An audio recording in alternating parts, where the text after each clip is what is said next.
Yes, Abha, you can speak. Okay, thank you. Thank you. Good afternoon, all. Can you hear my voice? Can everybody hear my voice? Yes, sir. Okay, perfect. Thanks, Sanjeev. So I am sharing the link of an article which I read today only. This is a story in The Guardian by one professor of sociology at Amsterdam University called Professor Hans de Haas, who has also written a book on how migration really works. So I was reading the story where he's talking about the fact that the normal narrative is that migration is caused because of poverty, violence, and climate change, which definitely are factors.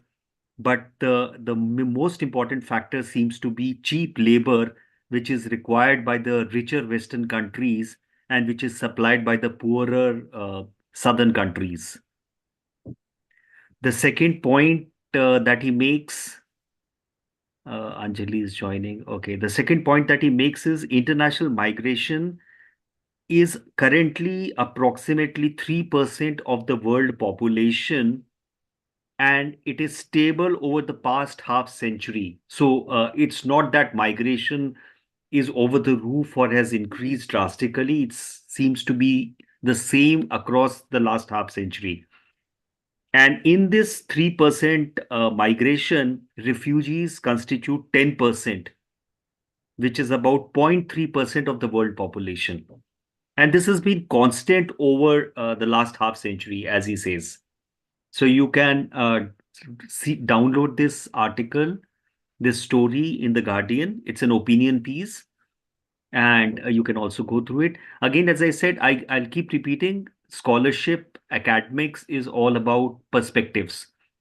So every time you get a particular perspective, please make sure from where that perspective is coming. And perspectives are based on data. Data itself can be, skewed, can be looked at it from different points of view. Information gleaned out of data can also be looked at from a different point of view. Everything is a point of view. So I thought this was an interesting read. That's why I've shared the link.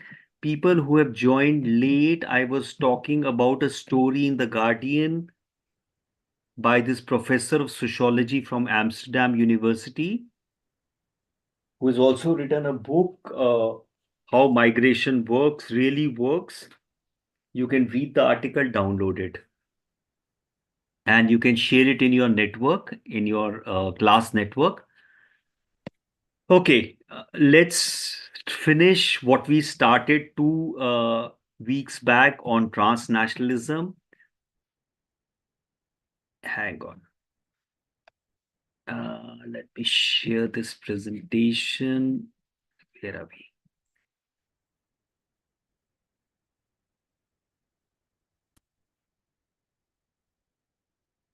In fact, I've taken a little more time on this because these concept I thought was very important.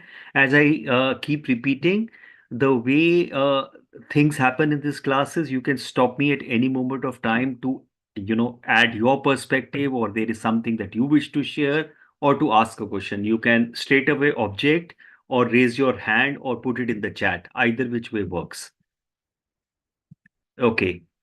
So what I did was, rather than keep speaking, I thought it was a good way to draw a diagram to make life a little simple. So, before the formation of nation states and after the formation of nation states.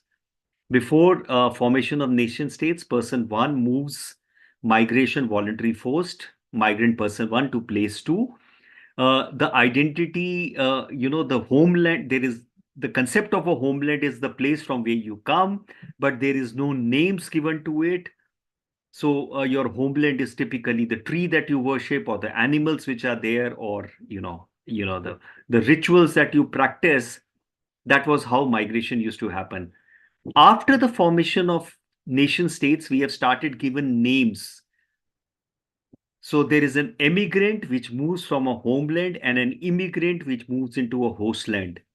He is a citizen of a nation state and he becomes a migrant in a hostland.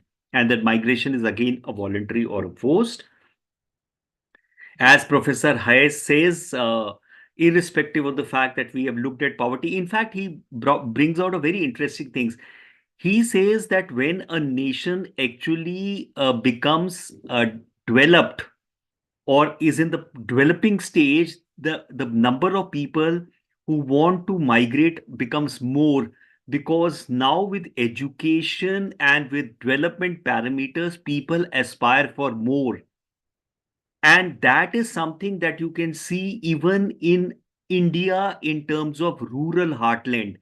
As education reaches out, as media reaches out, as women empowerment happens, people would aspire to aspire for more. They move into cities. In fact, they move straight away from the villages to various countries today. So after formation of nation states, the citizen moves out and becomes a migrant. Now, how this changes with transnationalism and diaspora? So let's look at this. In a transnational scenario, the person moves out. He could be a traveler, he could be a migrant, he could be a diaspora, and he remits, he travels, he invests, and what he carries with him is ethno-national conscience, culture. That's how he becomes a transnational. Whereas in the case of diaspora, now diaspora again, nowhere in any definition of diasporas do they talk about citizenship. So, in fact, in diaspora scholars, three basic facts they talk about, which most scholars agree about after dispersal, minimum two destinations. So, but again, the fact is, diaspora definitions are so many. And in fact, what we talked about today, there are this self-described diasporas. People describe themselves as diasporas. So, one, after dispersal, minimum two destinations they talk about. Some relationships to an actual or imagined homeland. And three, self-awareness of group's identity. So, inevitably, the difference between this and this is the fact that this person as a diaspora has its network in the host land and across. This may not have a network, may or may not. In diaspora, there's a very interesting condition. We were talking about citizenship. So, for example, if you look at two countries, two nation states of India and Nepal, Indians can travel to Nepal and Nepalese citizens can travel to India without a visa. And they can stay here for any length of time. There are about 8 million Nepalese citizens or people of Nepali origin in India. They don't need a visa. They still continue to be citizens of Nepal, yet they would formulate a Nepali diaspora in India. PPT is not moving. Yes, that's Okay, sorry. Let me try again. Thanks for telling. Did the PPT move for nobody or was it moving for somebody and not for Naman? sir. Nobody. I think. Okay. Let me share again. Let me share again.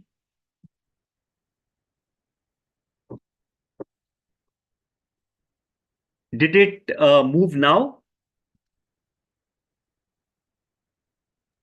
It's the first one only, sir. First slide. The second slide is not coming? No, sir. Praful says, yes, sir. Acha, not moving. Okay. Hang on. Why is the PPT not moving? Hang on. This is the beauty of technology. Hang on. Let me try again.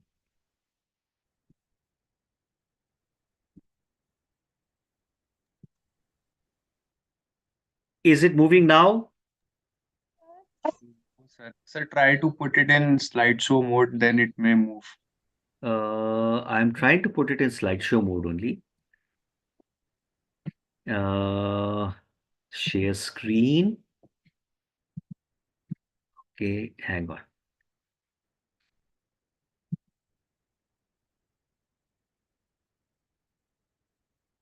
Is it moving now? Yes, sir. Yes, sir. Okay, if I put it on the big, okay. Is it moving now? Yes, sir. Okay.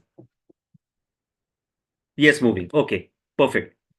So this is what I was talking about when I was, when the slides were not moving and I was thinking it was moving. I made a diagram out of it to make it, easy to understand.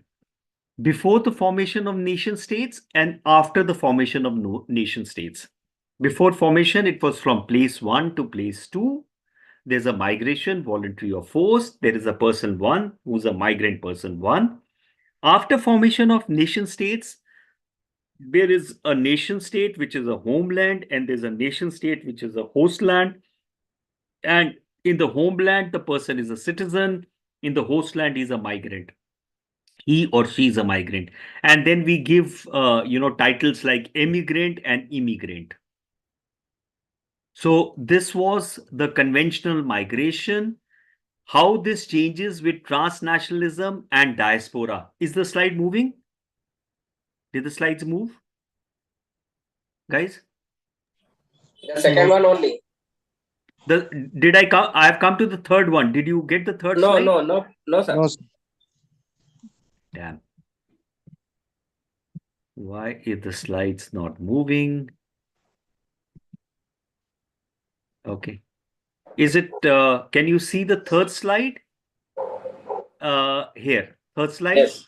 Yes. Okay, let me not put it in the slide, the slide show mode. Let me put it in the normal mode. So this is the difference between transnational and diaspora, where there's a citizen which moves as a traveler, as a migrant, or as becomes a diaspora. There's a homeland, there is a host land. He's remitting money back, he's traveling back, he's doing investment bank. What he carries with him is ethno-national consciousness. What is culture? We define as culture, as well as an identity of either the ethnic identity or the national identity. And he has his connections, he or she has his connections between various places he or she is with the homeland. Whereas in a diaspora formation, the person who is moving makes up a network in host land. You see, there is a network. These are various people, various citizens of a particular ethno-national consciousness which are making their own network. They remit money back, they travel back, they do investment back. And what this network is based on ethno-national consciousness.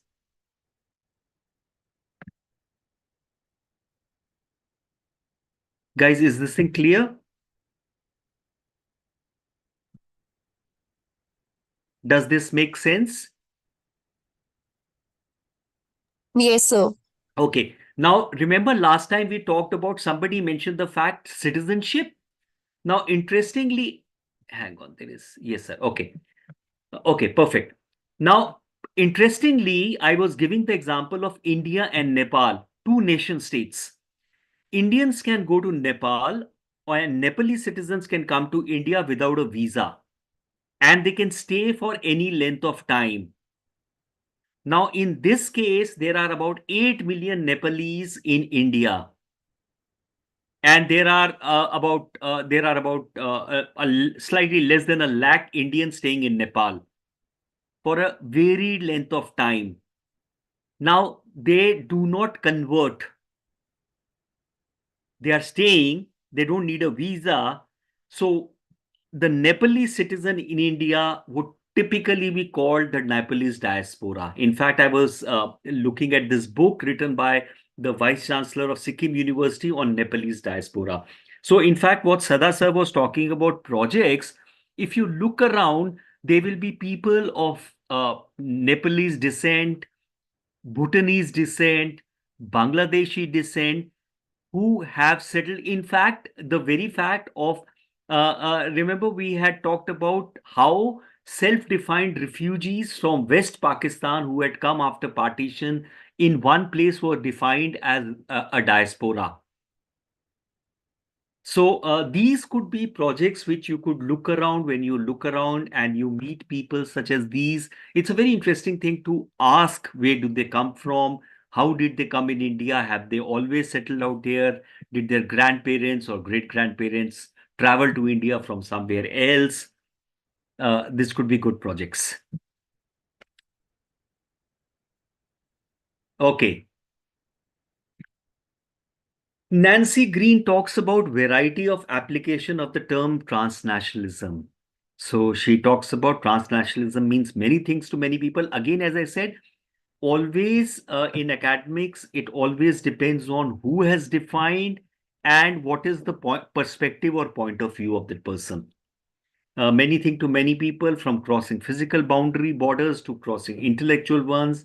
For individuals, it might mean a legal status, two or more passports or multiple identities. And remember, nationality is a big personal, it's a big identity for a lot of people. For institution and corporation, it means stretching activities across borders. For example, American passport holders seem to be the most privileged across the world.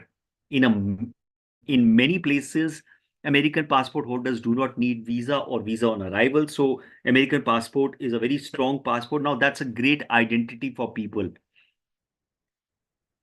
For institutions or corporation, it means stretching activities across border. For researchers, a new broad study of international relation. So Nancy Green talks about a various application for the term transnational. Are the slides moving? Are you able to see the slides move? Guys? Yes. Yes, sir. Okay. So how does one measure transnationalism? Okay, Shilpa says yes. Horizon 2020 UCross project defined indicators for measuring transnationalism. Cross-border practices divided into mundane and extraordinary practices based on people's physical movement, virtual mobility, cosmopolitan consumption. Again, these are defined by a set of scholars which are generally agreed upon, or there is critique of how they have been defined. There are another set of scholars. Three variables were selected: citizenship status, family in country of birth, and travel back to the country of origin in terms of measuring transnationalism.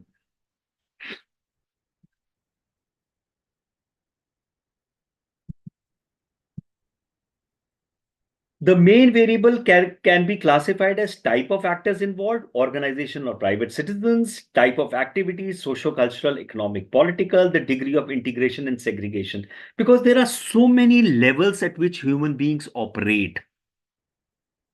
For example, a whole lot of people today, which include diaspora as well as people who are on short stay or long stay, would like to invest back into their homeland. Like, for example, a lot of Indians would like to invest back into India to enhance their prestige in the local, local family setups. So it is like still there. I remember during when we were growing up, a person who was working abroad was a big deal in the social circle. Mera ladka typically ladki was less. The gender aspects were less. It was a lot of males who were working abroad. My son is working in the US. Now that's supposed to be a status symbol.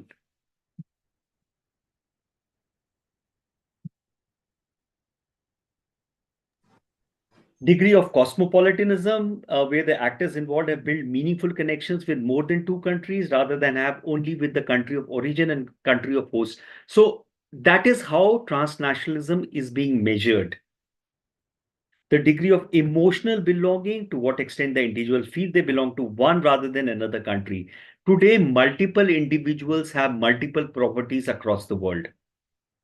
The degree intensity of connections with the home or other countries. Do you have a connection with home or you do not? Or what is the intensity of connection? And the intensity of connection could be how often do you speak to family back home?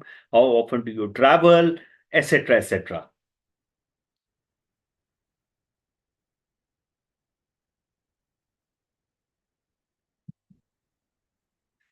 Now, there are multiple ways in terms of transnationalism. There is something called transnationalism from above. Home country policies that channel the transnational activities of migrants. In the European diaspora units, we saw more often than not, it was the home country which was driving diaspora policies. We had the Germans, we had the Dutch, we had the French who were driving policies for the people or for their diasporas. They didn't have technically what we call diasporas, but the policies were driven by the home countries. That's transnationalism from above. Transnationalism from below, migrant presence relating to the country of origin, economic, cultural, and political. This is what typically is for the global south. If you see, transnationalism from below is what possibly Indians are driving across the world, trying to connect back into India, sending Indians today is the top country in terms of remittances, followed by countries like Mexico, etc., etc. So transnationalism from above, transnationalism from below. Then there is something called broad transnationalism. Henley Passport Index, India ranked 80 out of 227 countries which provide visa-free access to just 57. Singapore, yes, absolutely. Thank you, Naman. Naman is sharing some information. There is a Henley Passport Index. On what parameters this index is made, I do not know. You can always Google and find it out. And how this is worked out, on what basis, there is that should be the part of an index. So there's something called broad transnationalism, refers to a series of material and symbolic practices in which people engage that involve only sporadic physical movement. That's why it's called broad. Physical movement between the two countries, a low level of institutionalized or just occasional personal involvement. That is called broad transnational nationalism. And there was something called narrow transnationalism. Those people involved in economic, political, social, or cultural practices, regular movement within geographic transnational field, high level of institutionalization or constant personal involvement. Typically, the Italian diasporas would be termed as narrow nationalism, high level of institutionalization. They have that patrioti or whatever that term was, where they have these units across the world, which fix up or connect the diasporas to the local regions from they come from. Besides broad and narrow, we have something called rejection-based reactive, or what is called reactive transnationalism. Symbolic identification with the home country as a reaction to the experience of discrimination and racism. Then economic investment at origin, and so gaining satisfaction and prestige in their home society, which we see a lot in terms of India. And I'm sure that would be prevalent with a lot of global south, where these people go abroad, then invest to gain prestige in the home family networks. In fact, more and more policies of, let's say, various state governments today are trying to tap diasporas to invest in the states. And in fact, lots of countries today are encouraging the diaspora to invest, because that is a much stable investment than foreign investments. Because there is a cultural and a sentimentality tie out back. Yes, Anushka. Anushka?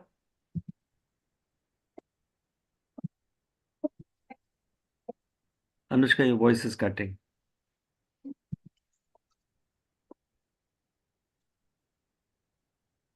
No, Anushka, I can't hear you. Your voice is breaking. Anushka, can you try again? Can anybody else listen to Anushka, or it's only me? Sir, we also can't listen to her, sir. Okay. Anushka, can you try again? Or can you put it in the chat?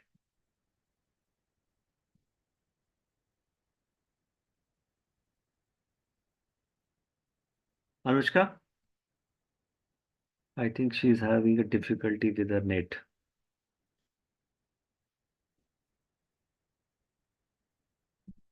Okay, I will type here. Yes, Anushka, type.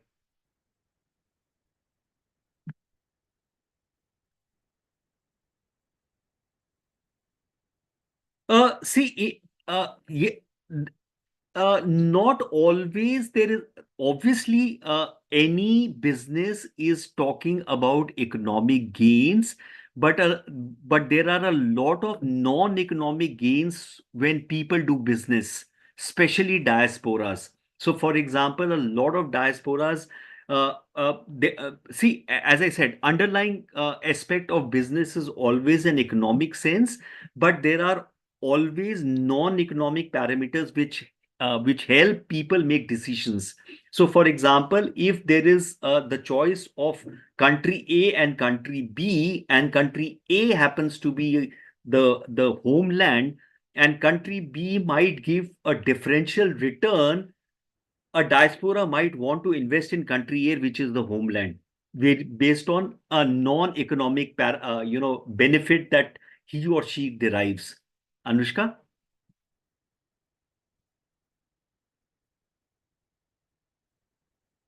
Ismail community of Gujarat do believe in growing their own community, but also they are all settled. There's a fund pool. Yes, absolutely. Absolutely. So inevitably, uh, the diasporas look at the home community, and it is always the ethno-national conscious. So there is an ethnic connection, there is a national connection, and then remember the fact that when you are investing in homeland, there is a sentimentality reason as well as a certain amount of assurance. You're right, Anushka. Okay, what's the need? See, again, a lot of diasporas look at, investing in education, in other development activities. There are a lot of NGOs which are funded by diasporas. So obviously, it is not just pure business. A lot of people do look at the fact of giving back in terms of philanthropic activities.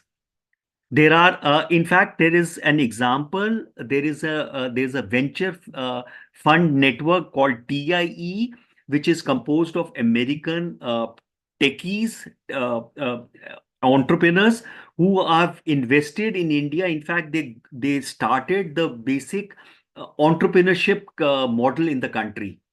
I will show you the case study, Anushka.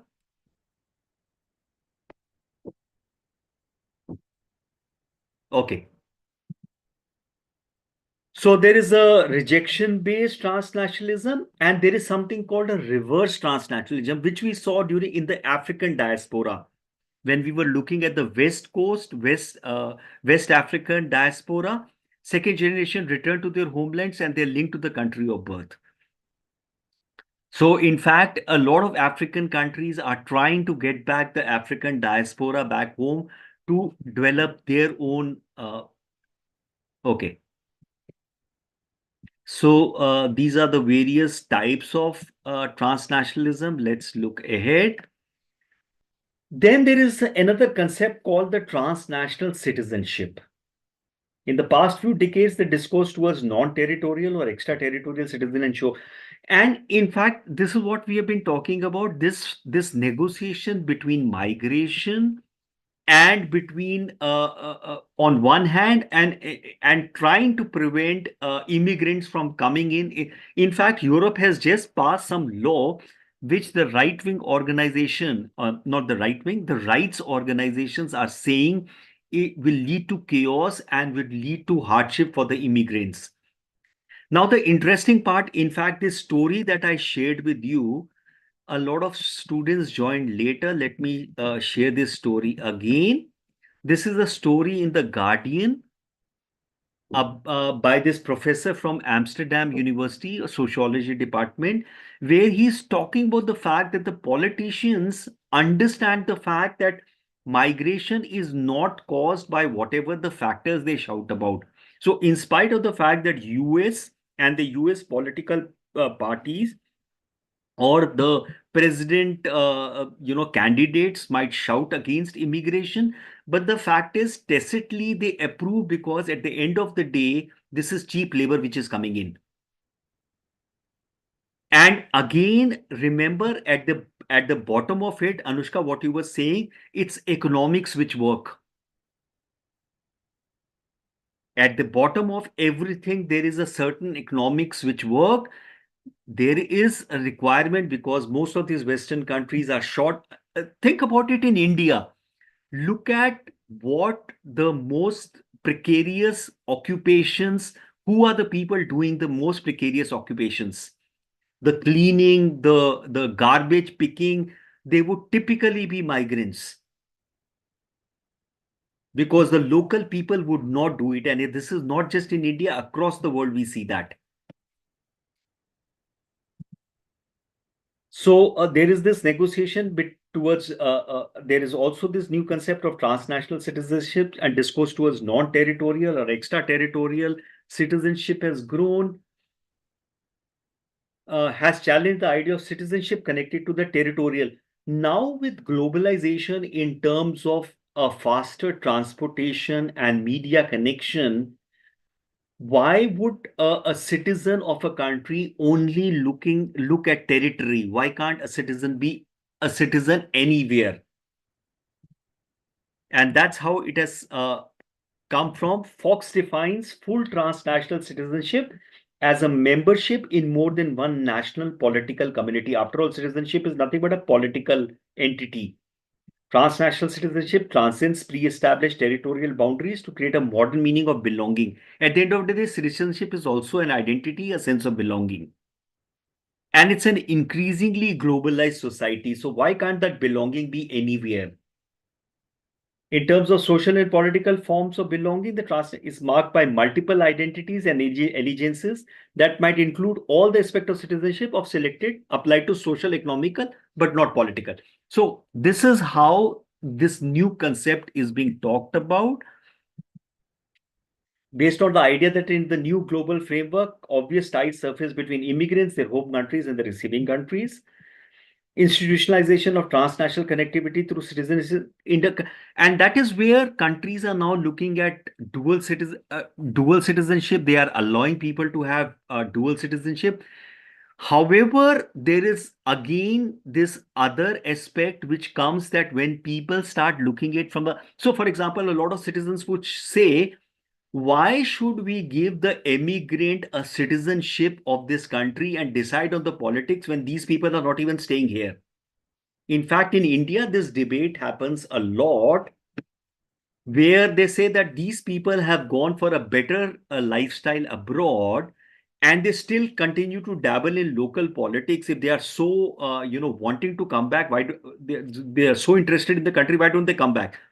However, this argument is only one part of that argument. There are multiple arguments, and these arguments are interesting, especially in this kind of a new environment where there is a globalized connectivity across the world. So no longer are, we are on the same plane as the indentured labor who, once they had set sail, could not hope to come back. They hoped to come back, but there was no chance of them coming back. Today, people can move in and out with the faster means of transportation. It is a reach out to migrants, diaspora that left their home countries for a long time, may have lost their nationality. Bubok opines in his seminal work on transnational that the rights and obligation of citizenship changes when the individual leaves the territory, but they do not disappear altogether. And this can be understood from the example of the girl who gets married and moves on to the husband's home. At the end of the day, even if she becomes the wife of this guy she moves into the house with, she does not stop being the daughter of the parents she moves out from. Does she have the rights of the daughter still, or she only becomes the wife of this new family she moves in? Now, on the same way, that's a reductionist kind of an argument, but the argument is the same. If an Indian citizen moves to US, he still, is an Indian. He might decide to give up the citizenship, but the ethno-national consciousness is still of an Indian. In fact, last time we did talk about the second generation, local politics affects global politics of the country. Anjali, it's not just NRIs, non-resident Indian. It's a thing which happens across the world. So, for example, remember we were reading about the Dutch diaspora when the Dutch political system decided that the diaspora needs to either give up their citizenship of the homeland and keep the citizenship of wherever they are, but the diaspora prevailed and there is a dual citizenship where they can elect, not only the representatives, they can vote in the elections. So again, the point is, see, any which way, an NRI may not be an Indian citizen.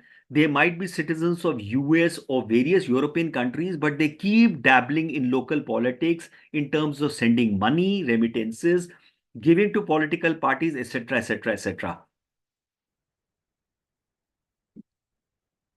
It is true for all nationals because that, remember, the girl who has got married might have become the wife and gone to the boy's household. She does not stop being the daughter of the parents that she went out from. Similarly, a person who was born and brought up in India has gone abroad, might have given up the citizenship, but the fact is the connections are still there, the family is still there, the extended connections are still there, the culture is still there. Even the second generation will get affected. So it's a very interesting argument. And this deterritorialization of citizenship has been taking shape through digital technologies and the internet revolution. And now there are technologies to help, was making the transnational spaces very real and effective.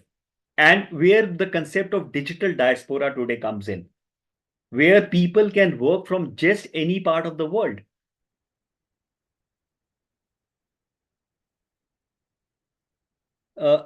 The migration keeps on happening and yet the connections continue.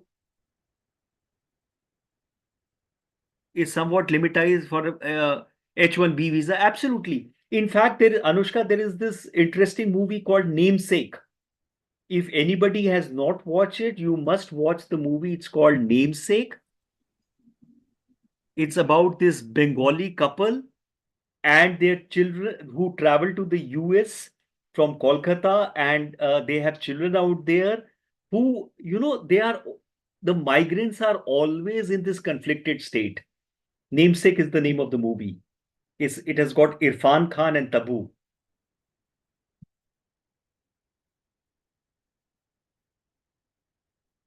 The transnational social spaces were strengthening, and Anderson, what is the idea of long distance nationalism? It motivated diasporas to gain information about homeland events. Digital connectivity also has dramatic consequences for easy taxation, remittances, and other sources of revenue generation. So, obviously, lots of things are happening.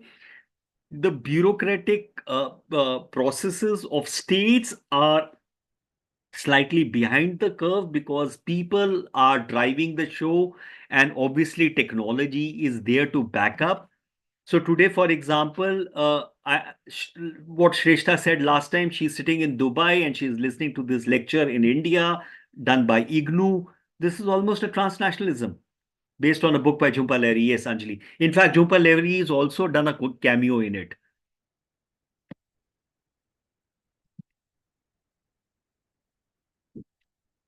The growing embeddedness of social, economic, and political transnational practices has turned. So there are multiple practices which are happening. State and nation, once enclosed in the same territorial boundaries, have been decoupled through international migration and the rise of diasporic communities. So these are parallel negotiations which are happening. Again, do not look at whether it's right or whether it's wrong, whether it should happen, it should not happen. Things happen on their own course because people are what who drive various processes, and then they impact politics. While the state continues to exist inside its legal and jurisdictional territories, the nation has expanded. So today, as I said, as a youngster, you don't need to be within the territorial boundaries of India to be an Indian. You can be an Indian anywhere. Or you could be any nationality or any citizen of any nationality anywhere. Is a product of expanding ethnicities beyond territorial boundaries, which is what is happening. These transitions are accompanied by much ambivalence, contestation, and distrust, which always is whenever processes change, where things change. For some, transnational citizenship or giving voting rights to immigrants is a matter of great concern, maybe a threat to national security. Now, we also tend to look at immigration through the security lens. What we see in European countries, what we see in the US, what we see in India, there is going to be a perspective on the security lens. Strengthens the local and regional. In fact, transnationalism strengthens the local and the regional, resulted in regionalizations of economic and political domain. For example, European Union and ASEAN. So European Union, it's not that the countries have disappeared, the European countries have disappeared. The countries are there. So a French has a French citizenship. He or she votes for the French elections. At the same time, they vote for the European elections. National identities are bound to disappear. Rather, our national identities are increasingly relativized by considering other kinds of identities. So there are today people work with multiple identities. That's the idea. And the political identities are also multiple. More and more states have extended rights and obligations to those living permanently outside. European Union is a relevant example, supranational body that provides for transnational citizenship. Was given to members of European Union under the Maastricht Treaty, in addition to national citizenship. Rights to citizens to directly elect European Parliament greatly transform the socio-economic and political space. So inevitably, people can move about anywhere. They can do business in the European Union. There's a common currency. It has so many benefits.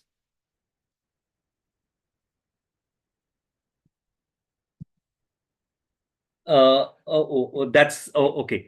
Anushka, in fact, that thing that I talked about of the Thai network, the venture capitalist network comes in the next unit of diaspora networks. In fact, next week we will do the diaspora networks, where I will put out as the case study. So transnational citizenship is the supranational bodies like EU. Okay. So let's sum up this chapter, this unit, which we have taken a little more time. Theoretical understanding of citizenship focuses upon the fact it includes political, legal, and social practices within its domain. With migration of people and connectivity through cyberspace, these practices are being transnationalized. Broader understanding of citizenship as a form of transnational engagement is gaining ground. And inevitably, how this will pan out, nobody knows. But obviously, with technology and with faster means of communication and transportation, there will be a lot of pressure on countries to work on dual citizenships. How and when it happens is a matter of time. It will happen because more often than not, once the diaspora, suppose look at the fact that if Indian diaspora is sending almost $100 billion in terms of remittances, they would want a political stake.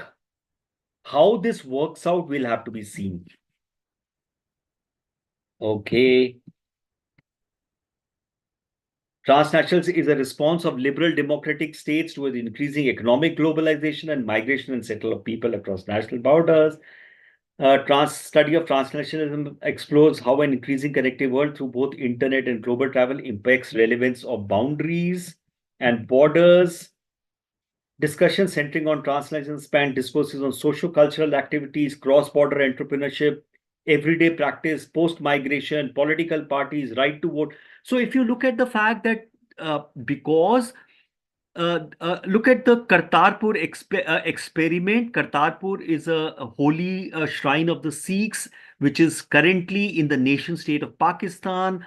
The Sikhs, which are this side of the border in the nation state of India, wanted an access to Kartarpur. India and Pakistan sat down, worked out the modalities, and they have created something called a Kartarpur border, where Indians can travel from India into Pakistan in that border and visit their holy shrine and come back.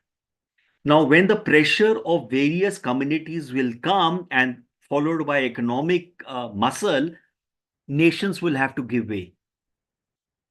Schiller et al. Defined transnationalism as the process by which immigrants build social fields that link together the country of origin and country of settlement. Process of meaningful relation is not static but continuously evolving. Is from below, is from above, a people led, it's broad, it's narrow, multiple forms of transnationalism. Claim that the meaning of grounded in six theoretical premises: social morphology, type of consciousness, hybridization, avenue capital, etc., etc. And let me show transnational social spaces were strengthened by Anderson idea of long distance nationalism. And then there are two books I came across: A Century of Transnationalism, Immigrants and Their Homeland Connection, edited by Nancy L. Green and Roger Waldinger, and Stephen Wertovec. This is a Routledge book. In fact, not only these two books, I came across another two books: The Politics of Belonging by Neera Yuval Davis, and Rethinking of Transnationalism, edited by Ludger Press. So in case you are able, if you are interested, you have the time, you are able to download this book, you can, I'm sure you can search them. There are a lot of sites which allow you to get books. Okay. Let me stop here. And any questions? Hi, guys. Any questions?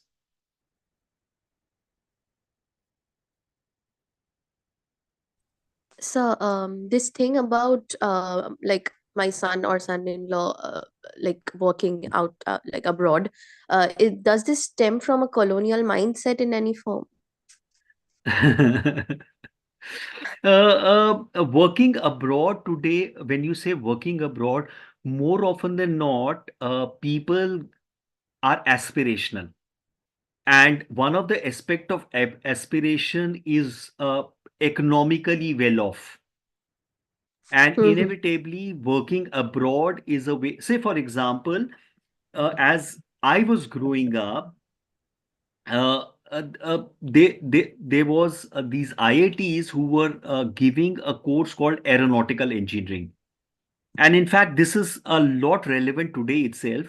So when a student would do aeronautical engineering, what was the development of aeronautics which happened in the country? There was none. More often than not, the whole batch of IIT would travel abroad. So a lot of people might argue it in terms of a colonial mindset. There could be an argument, but more often not, it's aspirational. Right. Okay.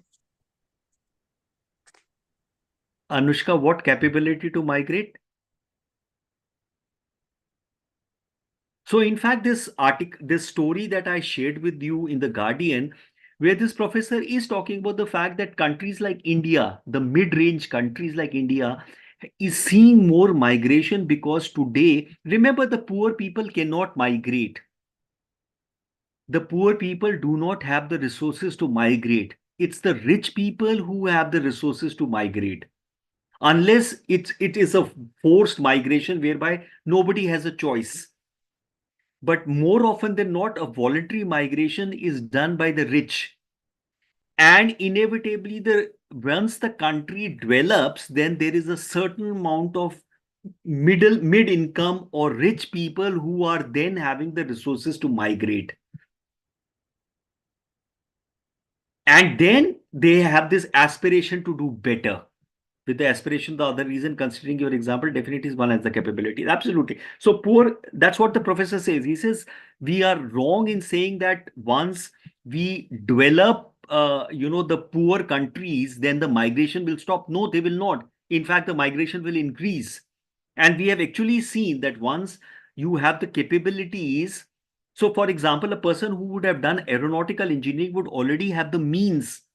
Now once they have the means and they now see that they have an aspiration and that aspiration is not being fulfilled out here, they would migrate.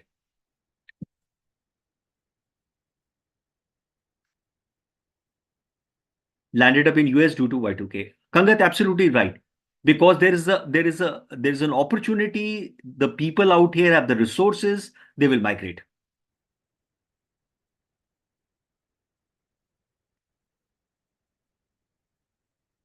Any other question?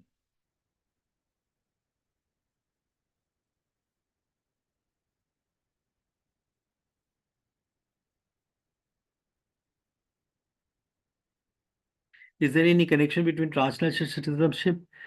So, see, a global citizen is a transnational citizen because he or she is in between multiple nations. When we say global, it is a transnational. Global is comes out of the word globalized. Again, as we talked about the fact that globalized is more of an institutional and state to state kind of a scenario. Transnationalism is from a people's point of view. Global is from a state point of view or from a institutional point of view. So a global citizen is anyway a transnational citizen. In fact, next time around when somebody says global, you throw the word transnational. Obviously now you are a scholar studying a particular subject. Then you can explain how transnational is different. It will increase your esteem in that network in which you are saying. Yes, Sanjeev. Yes, Sir, Sanjeev. sir, with regard to the migration of only rich people, I believe the marginalized sections, I mean the poor people also migrate, especially to Middle East and all, though in unorganized sector. Sanjeev, you're right.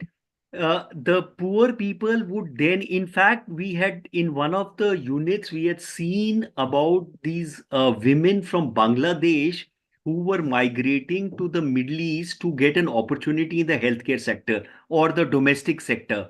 Yes. But the story was about how this female had to raise funds and basically they go into penury or go into debt trying to migrate.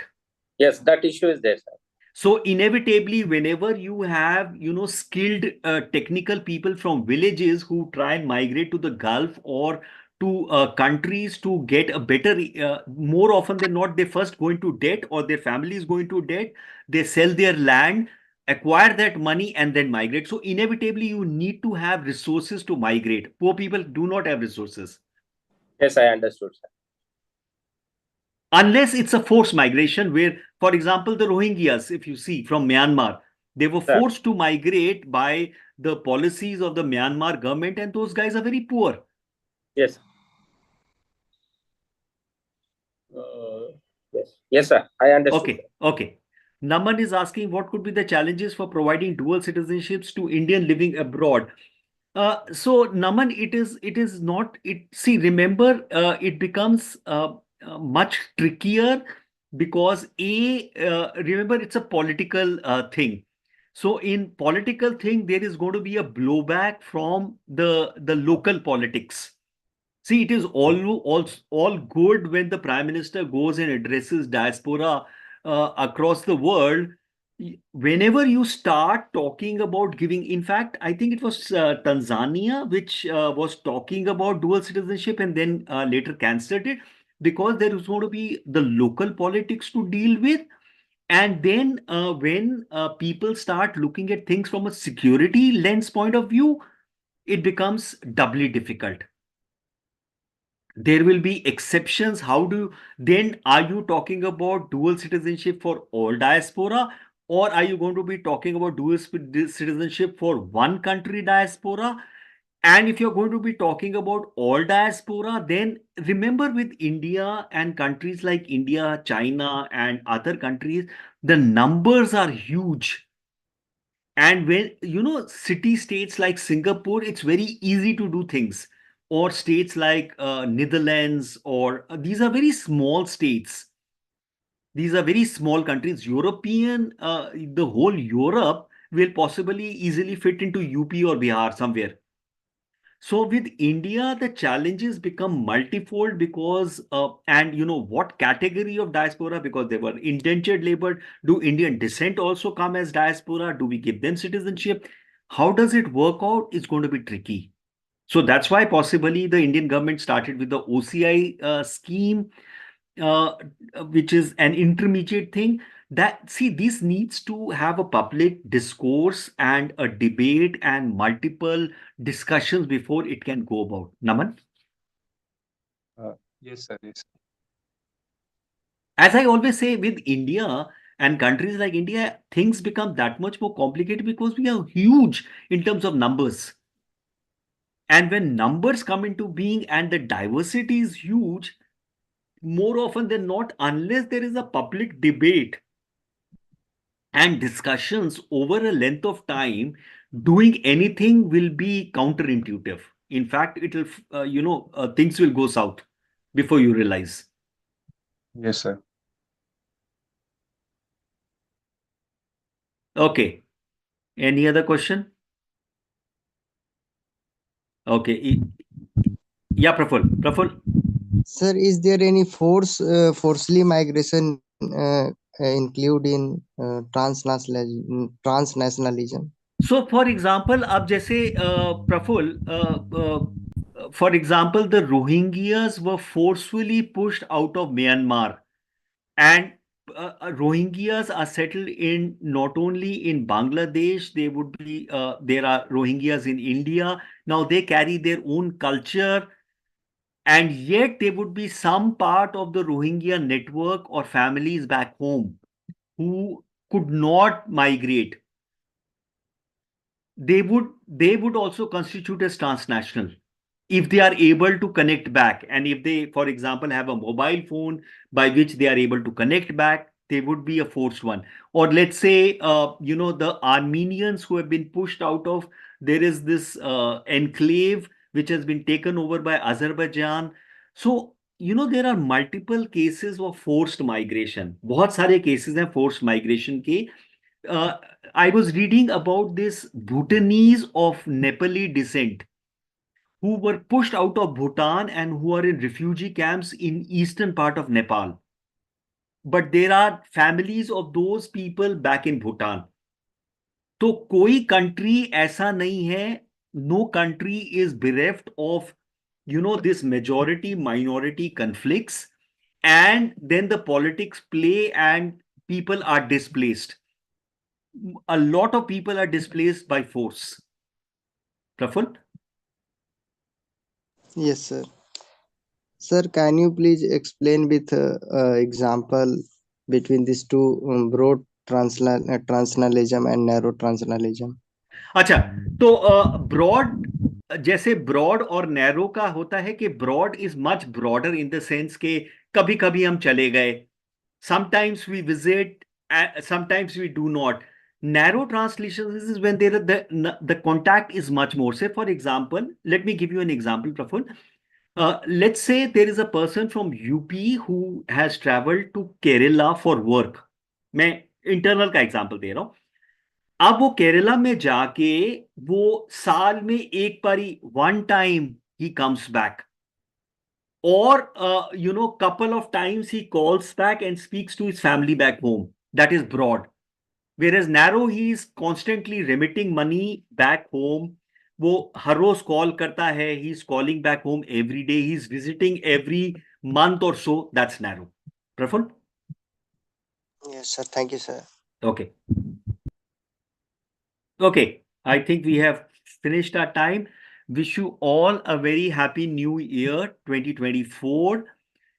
In fact, if there is a movie recommendation, there is a new movie which has come starring Julia Roberts and Ethan Hawke. It's called Leave the World Behind. It's a very dystopian kind of a movie, very interesting movie. It's got a very interesting plot. It's called The Leave the World Behind. It's a Julia Roberts movie. You can see it over your New Year Eve if there's nothing else to do. Wish you all a happy new 2024. In fact, this new movie by Shah Rukh Khan is also related to migration. Oh, it is that donkey. Yes. Okay, okay. So maybe over the weekend I'll see it, and next class we will talk about donkey. Yes. So happy New Year to all of you, and see you after next year. We will see on next Saturday when we'll do diaspora networks. Thank you, sir. Okay, bye bye then. Bye bye. Thank you, sir. Thank Bye you. guys. Bye guys. Bye guys. Thank you, sir.